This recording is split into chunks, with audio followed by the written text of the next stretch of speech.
This is Booked for Drama, where stories burn, hearts break, the tea is always hot and never a part two. Today we're diving into when the earthquake struck. My husband shoved me toward the falling beams to save his goddess. Let's go. Chapter 1. When the earthquake occurred, my husband personally pushed me toward the falling beams in order to save Yuri.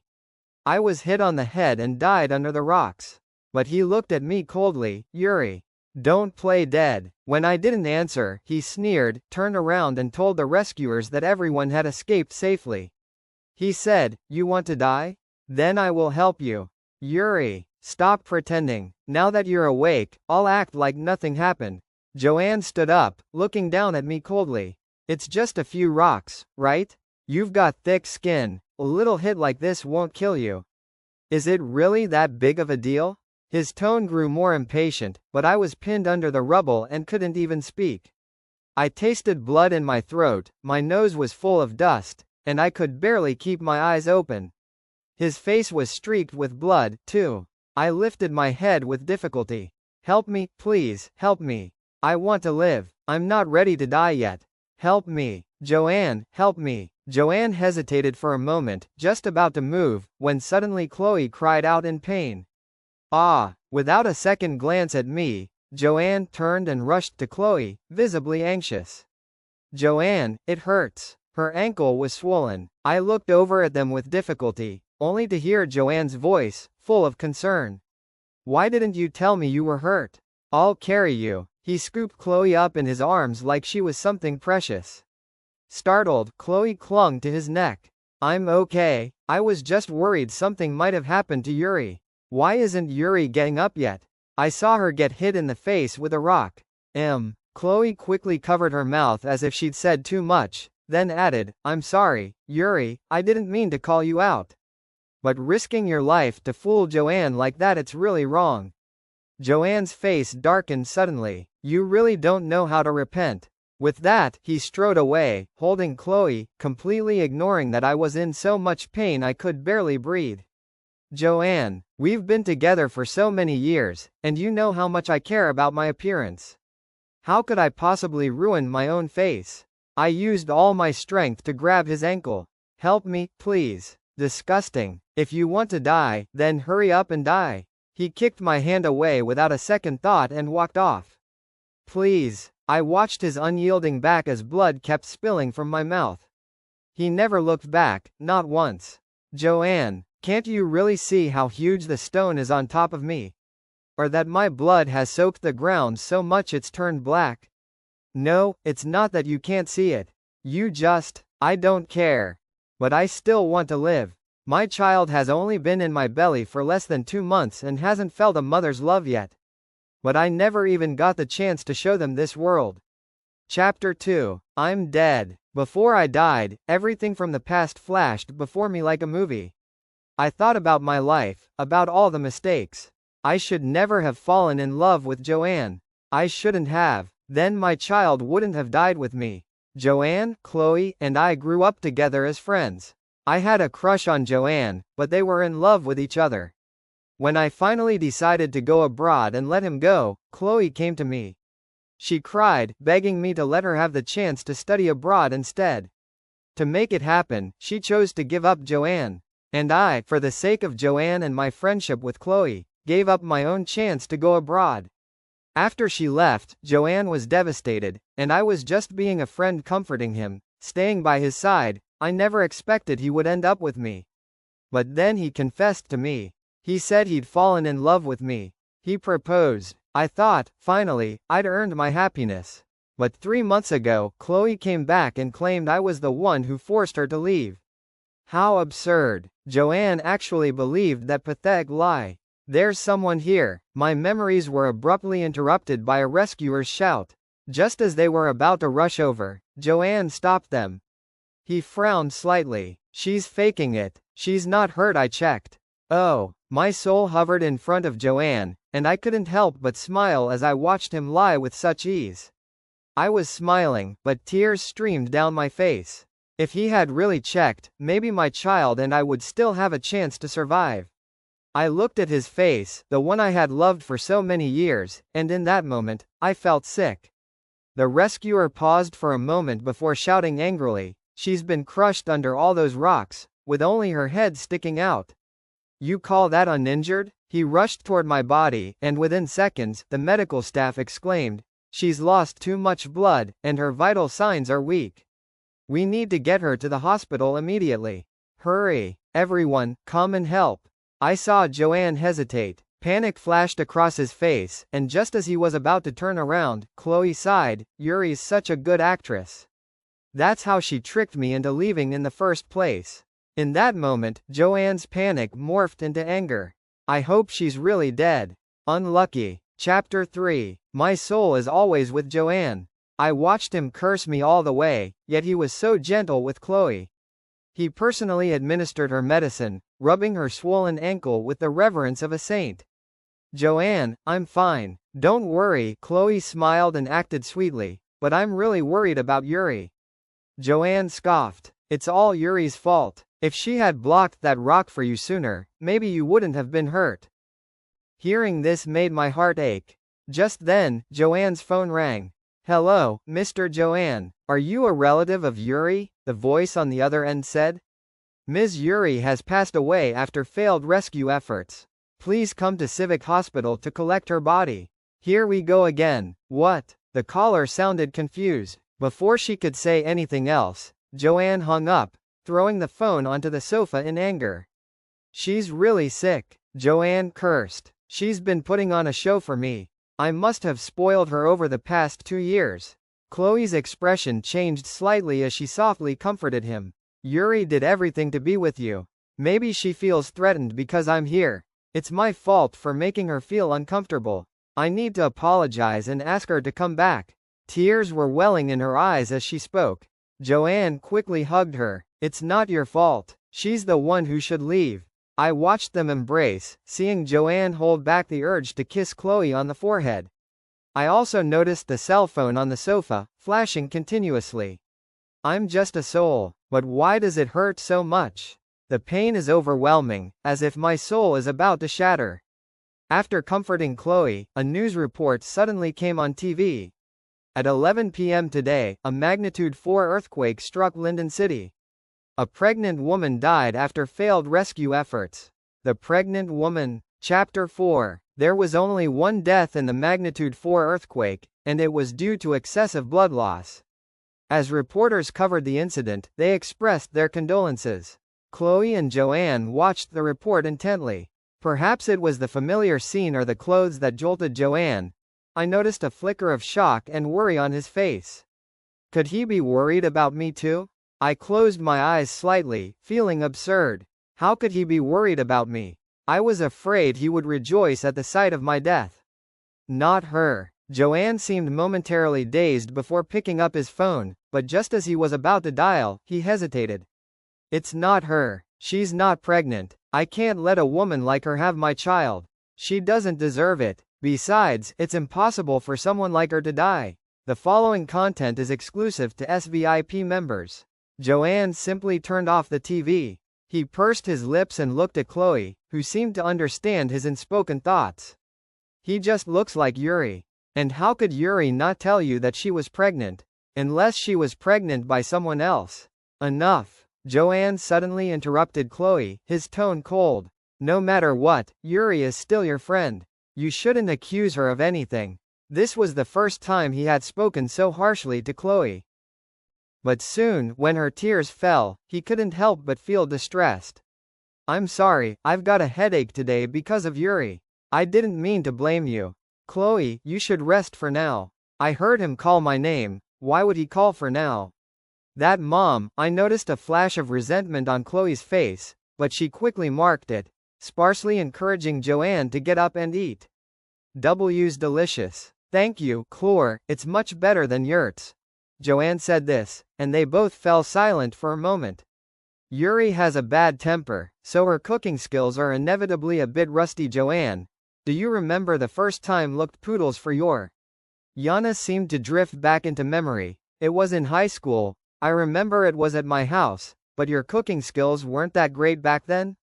At that time, you even put salt instead of sugar, making it way too sweet." Kane stilled gently. Unexpectedly, Chloe's expression froze, and Joanne noticed the hint of annoyance creeping into his eyes. I couldn't help but laugh at the sight of him, because that bowl of noodles was made by me. But back then, he didn't complain about how bad the food I cooked was, he ate it all in one go. He had been sincere with me once. But how did it come to this? I heard Joanne say to Chloe, "Sorry, I'm really tired today." Chloe hesitated for a long moment before finally leaving. This was the first time Joanne didn't walk her out. Instead, he picked up his phone and tried to call me again and again. But no one answered. Irritated, he yanked at his tie and tossed it to the ground, cursing under his breath. Just then, there was a loud noise outside the door. I floated out with him, only to find that the people who arrived were my parents. The moment I saw them, tears fell uncontrollably. "Moro, Dad?" I called out, but they couldn't hear me. "Damn you," my dad shouted as he saw Joanne, slapping him hard. "You killed my daughter. I swear I'll beat you to death. Do you know my daughter is pregnant with your child? You beast, how can you be so cruel?" Joanne was stunned. After a moment, he asked in disbelief, his voice trembling, "Mom? Dad? You're acting with Yuri, right? Stop acting. I won't believe it." Chapter 5. Joanne stumbled his way into Civic Hospital. He finally understood, finally grasped that the phone call was not some performance I had arranged. But didn't he want me dead? Who was he doing this for? "Nurse, there was an earthquake today. Can you tell me about the woman who was brought in? She's not Yuri, right?" He clutched the nurse's uniform like a madman. Startled, the nurse took a moment before replying, "Sir, are you a family member of Yuri? Yuri's body has already been taken away by her parents after they signed the papers." The nurse flipped through her notebook, her voice tinged with regret. "Alas, 2 lives lost for 1 corpse, what a tragedy," she murmured. Her back was crushed by the rocks, and her heart was pierced by a stone. There was a significant hole in her head. But she was so strong, she held on for a long time. If she had been sent to the hospital even just 3 minutes earlier, she might have survived, another nurse added. Hearing this, Joanne suddenly collapsed to the ground. His face went pale, his lips trembling as he struggled to speak. I wanted to ask him if he regretted it. I didn't dare hope he would regret pushing me against the beam to save Chloe. I just wanted to know if he regretted sending me to my death with his own hands when I begged him for help. I could have lived. That night, it rained heavily. Joanne found my parents and pleaded with them to let him see me one last time. My parents had him beaten and thrown out. I thought he would leave, but instead, he knelt in the rain all night. Pretending to be affectionate is revolting. Joanne, I will never forgive you. I will always remember that it was you who sent me to my death. Chapter 6. Joanne knelt in front of my house for 3 days until he finally passed out and was picked up by Chloe. After he left, my funeral proceeded as planned. Toward the end, Joanne finally arrived. "Mom and Dad, please let me see Yuri," he pleaded, slamming his head to the ground. But my mother pushed him away, shouting, "Get out! Get out! Why is my Yuri with you? You didn't protect her. You left her to die in the hospital alone. You deserve to die." My mother cried so hard her eyes turned red, and she nearly fainted. At that moment, a male voice rang out, "Joanne, how dare you come here?" Before he could react, a punch landed squarely on his face. The force of it made him lose his balance, and he fell to the ground like a rag doll. I recognized the person who had arrived. It was my childhood sweetheart. We were the best friends in the world.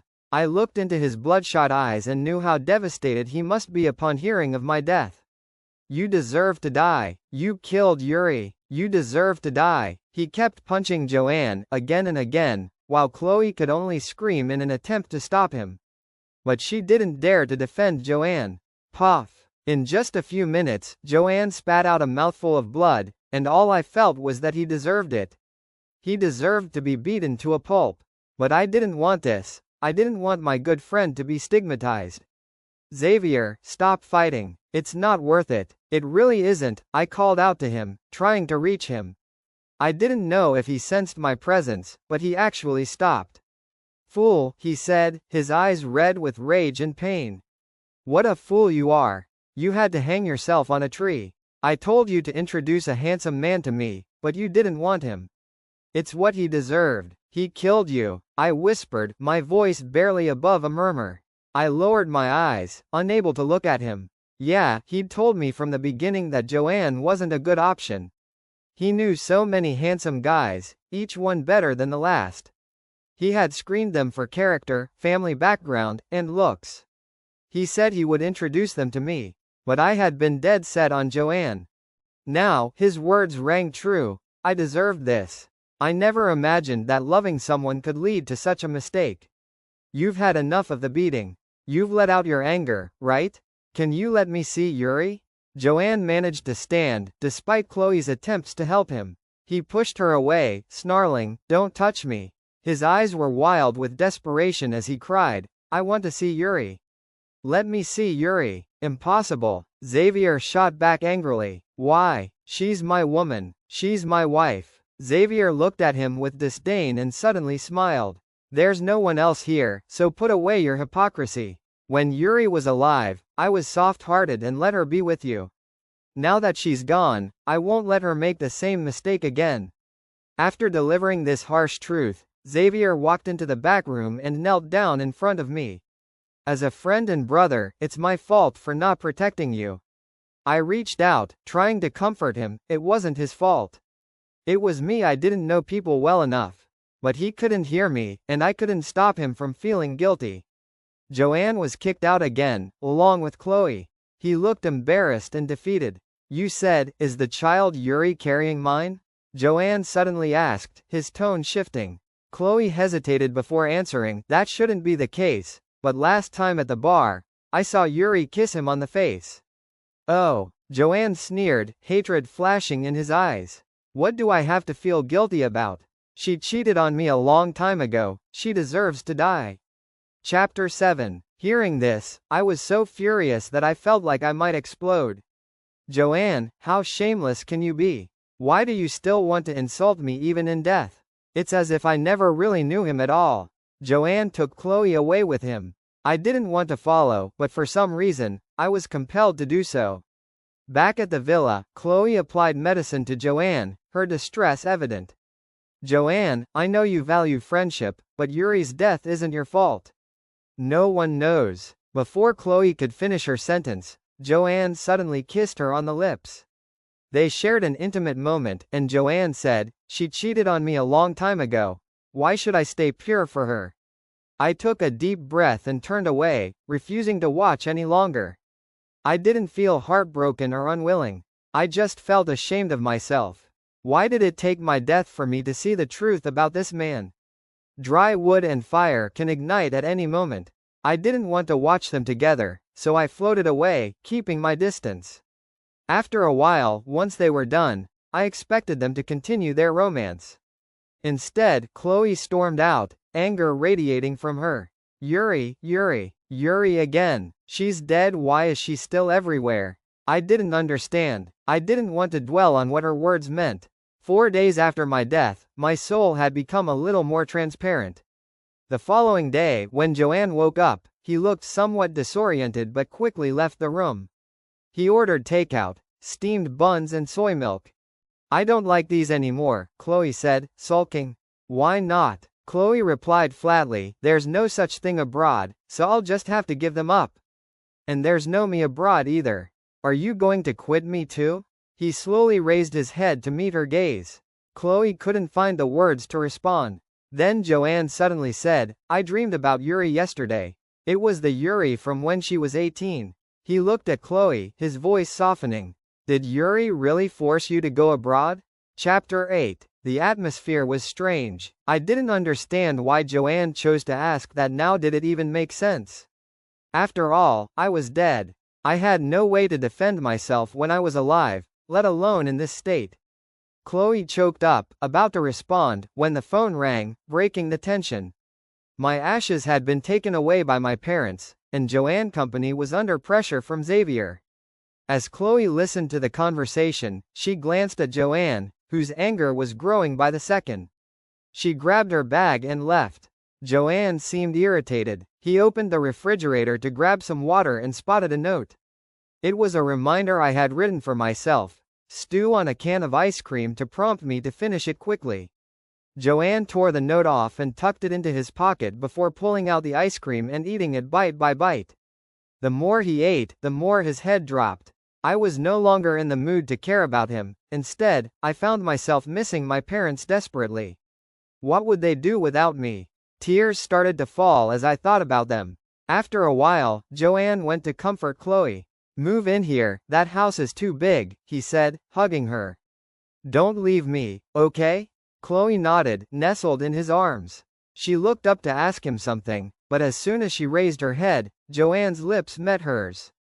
"Any questions?" he asked after the kiss, and Chloe smiled sweetly, shaking her head.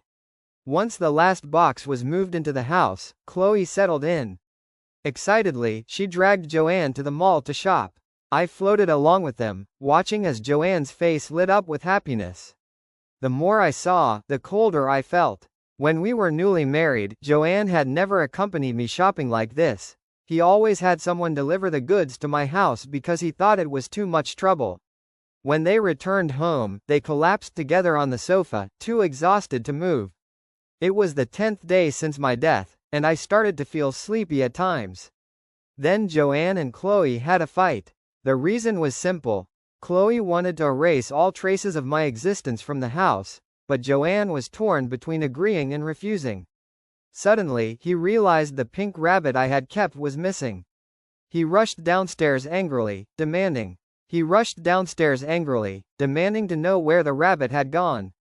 Chloe replied that she had thrown it away. Joanne sprinted down the stairs to search for the rabbit.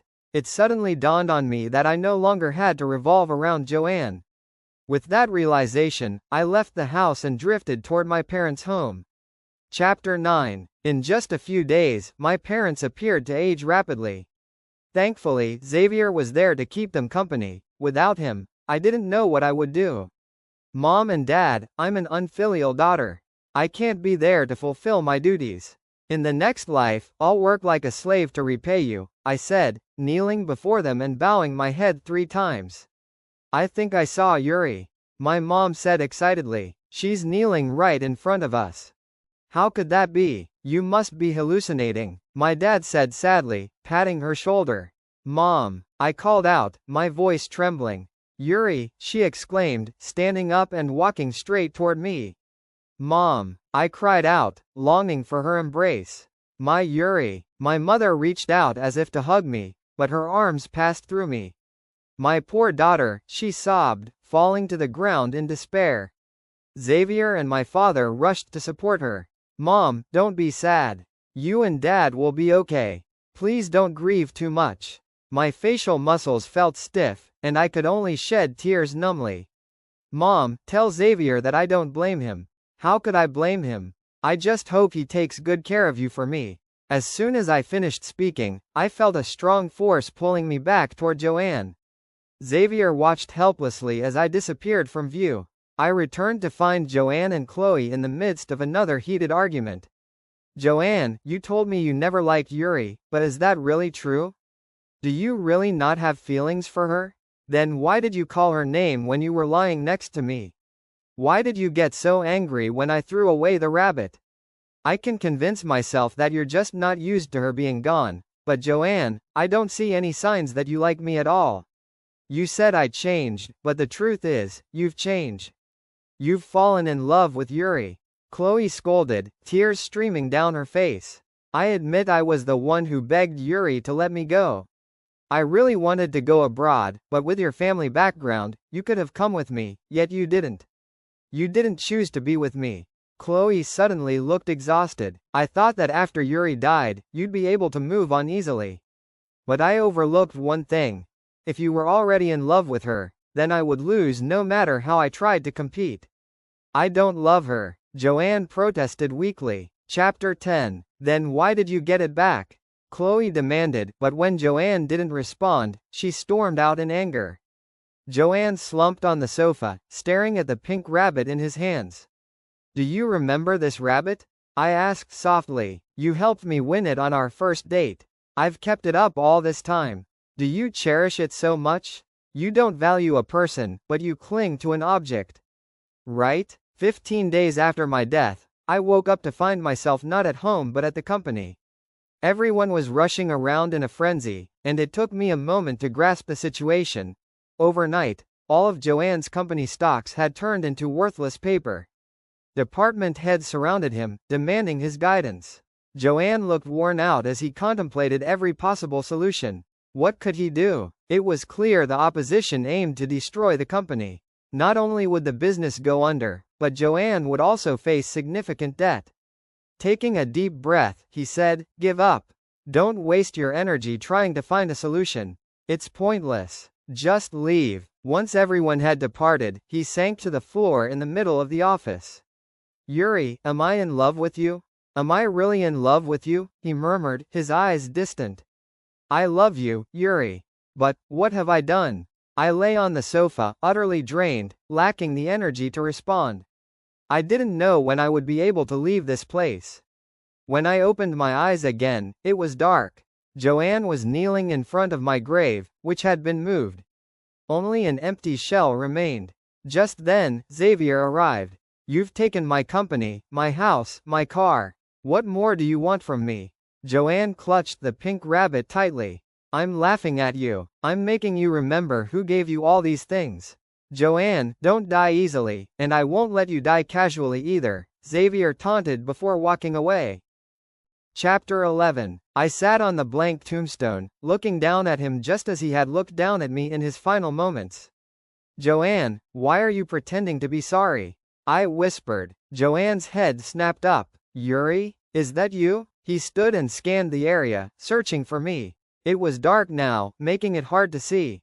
"Don't look for me. I'm right here," I replied lazily. "Yuri, I'm sorry." Joanne stumbled over his words, unsure of what to say next. "I'm tired and don't have the energy to go into this. I just want to ask you, why do we only learn to cherish things after we've lost them? When Chloe left, were you really sad? Or was it more about resentment? After I died, why did you think of me when you were with Chloe? And why did you think of Chloe when you were with me? People like you are destined to be lonely and have nothing. I'm sorry, I know I was wrong," Joanne said, sounding like a child who had been caught misbehaving. "It's too late for apologies now. I'm about to disappear. When the sun rises, I'll be gone for good. I felt at the moment when I truly let go, that's when I would leave." It wasn't relief that I felt, but a deep recognition of the truth. "Yuri, I regret it. I really regret it. I shouldn't have abandoned you. I should have saved you first." Joanne's voice cracked with tears. "It doesn't matter, Joanne. I'm going to disappear soon, and you'll never see me again. You didn't cherish me enough. I'm too tired. Don't come looking for me after you die. I don't want to see you." With that, my consciousness faded completely. I thought I would vanish from the world, but instead, I found myself in a new grave. Now, I have a wider range of movement.